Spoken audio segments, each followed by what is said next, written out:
Bella here from Bella Luna Spirit, and today we are going to take a Reiki drum journey to meet one of your spirit guides. Thank you so much for joining me this afternoon or evening or morning or whatever time you're watching the video. Before we get started, I would like to smudge with sage. Smudging is a Native American practice in which you burn herbs with the purpose of cleansing the aura and energy field. So today we're smudging with sage, and sage is an excellent guide for ridding yourself of all negative energy. So take a moment to sit peacefully. Don't worry about the distance. Know that the healing smoke of sage is cleansing you now of any and all energies which do not serve your highest healing and good. Feel your load lighten as these energies release, and you connect back within your body, grounding and centering into your being to receive the ultimate healing work from this drum journey. If you've never journeyed with a drum before, it's pretty similar to a guided meditation, except that rather than guiding you with words, I'll be guiding you with the drum. So, since I think that many of you might be new to this, I would like to discuss how the journey will unfold so that you know what to expect as we begin. So, as I said, we're taking a drum journey today to meet our spirit guides. Spirit guides are energetic beings who guide and protect us as we go about our lives. We all have at least a couple of spirit guides, and many of us have more, and they're always with you, they're always guiding you, they're always leading you to what's best for you in your life, and they're protecting you, and they want to build relationship with you. So a drum journey is a great way to let them know that you're open to that relationship too, and to feel how their energy feels and get to know who this guide is, so you can look out for them, you can listen for them, and you can feel their presence in your life.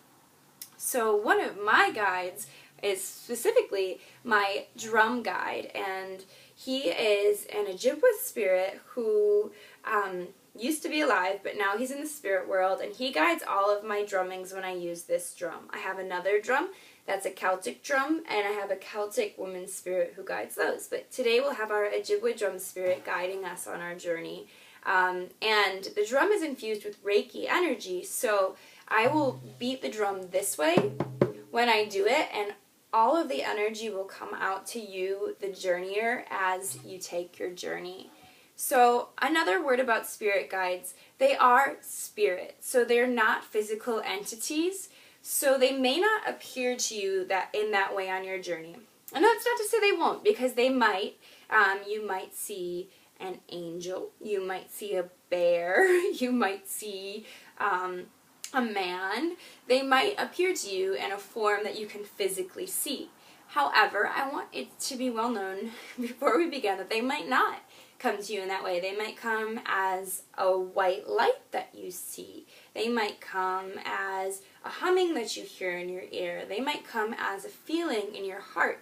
So I really want you to turn on all of your senses as we take this journey, because you need to be aware of any sort of way in which your guide is trying to connect with you. And you need to not have expectations. I mean, yeah, we would all like to see our guides, but I will tell you, I for one do not see spirit. I never see my guides, but I know they're there because I've learned to feel into them in ways other than vision. So be perceptive, be open as we take this journey. So real quick, let's just discuss how the journey will go. I'll start drumming, and it'll be, for the most part of our journey, at about that sort of pace. And so there'll be little breakers in between, and each time I do like a breaker, it's a transition, so you'll know that we're moving on to the next scene. And I will guide you as we go along and cue you so you know what's happening, but let's just real quick discuss the general overlay. So for the first 2 minutes of drumming, what you'll be doing is crossing a rainbow bridge of light from the physical world to the spirit world.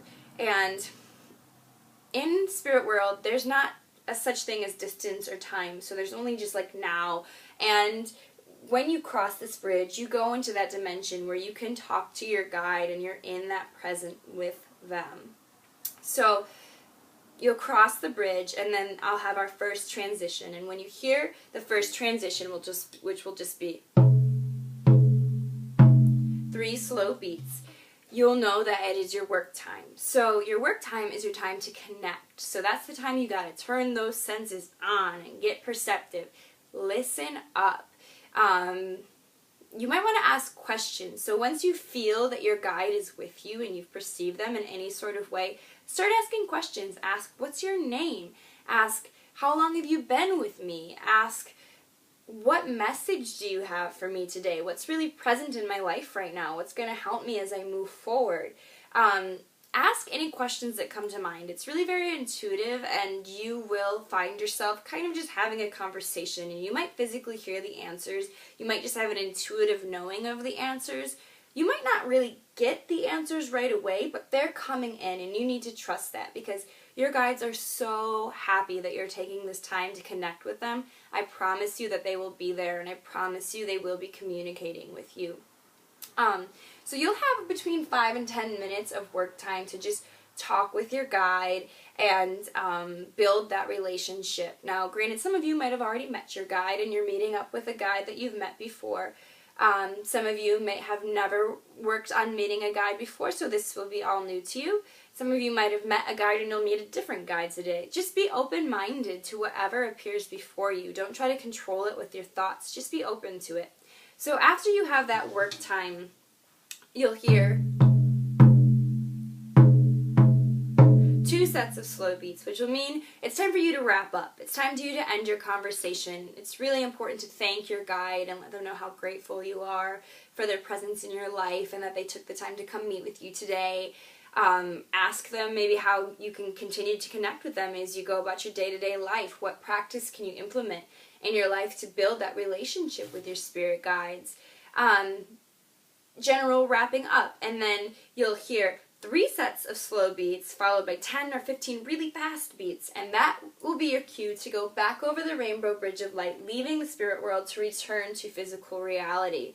And then you'll have about 2 minutes to return, and then after that we'll wrap up. And you might wish to have a pen and paper to write down your experience. I always record my experiences in these drum journeys and guided meditations, because you forget. You go about your day-to-day life and you forget, and it's so nice to be able to look back on it and say, oh, right, I got that message and I should act on that, and it feels really present to me now even though it's 2 years later. Whatever. And you might just want it so you can reflect on it in the next few days. So I encourage you, if you don't have it with you, to pause the video now, go grab yourself pen and paper, and when you come back, get yourself seated in a comfortable position. You can sit, you can lay, whatever, just get comfortable and in a position in which you can sit for like 15 minutes without like your legs falling asleep or your butt starting to hurt, whatever. Just get comfortable, get present, and we will begin as soon as you're ready. Okay, I'm going to turn myself this way so the drum beat is facing you, and close your eyes and get ready to journey. You are held in pure white divine light, guided and held in love as you journey. You are completely safe, completely loved. We journey now together across the rainbow bridge of light into the spirit world.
Welcome back to Physical Reality. Do take your time opening your eyes, slowly moving your body as you feel ready. And when you feel able, I do encourage you to take up your pen and paper and write down your experiences so that you can remember about your connection with your spirit guide and how you can connect with them in the future. I would so love to hear about your experiences, so do comment and let me know. Who did you meet? How did they present to you? What was your connection? I hope it was good. I hope you felt the connection, and I send you love and light on your journey. Namaste.